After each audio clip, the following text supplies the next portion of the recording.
السلام علیکم ګرانو مینوالو او زده کوونکو.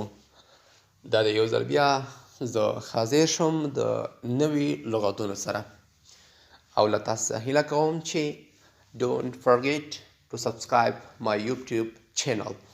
زموږ په یوټیوب چینل کې خامخا در سره ګډون وکړئ او د خپلو ملګرو سره زموږ چینل شیر کړئ تر څو هره ورځ لس ورځني لغتونه چې موږ یې اپلوډ کوو تر تاسو در ورسیږي او تاسو ورڅخه خوند واخلئ او لغاتونه یا ورډز زده کړئ چې دا زیات مهم دي د جملو په جوړولو کې. که غواړئ چې یو ښه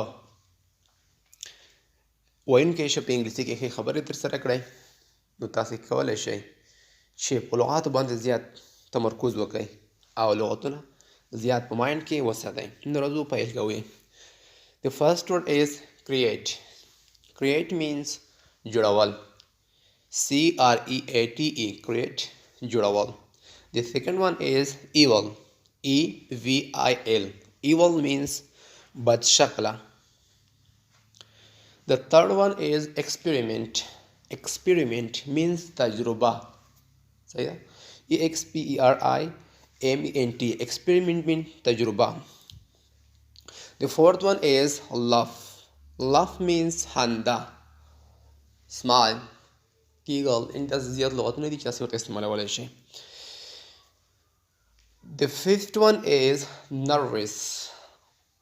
Nervous means پریشان خفه. N-E-R-V-O-U-S. Nervous. Nervous. Nervous پریشان. The sixth one is project. Project. Project. Proja. P-R-O-G-E-C-T. Project. Proja. Scare. Scare. The seventh one is scare. S-C-A-R-E. Scare means ډارول او scary ډارونکی. صحیح ده؟ Terrible.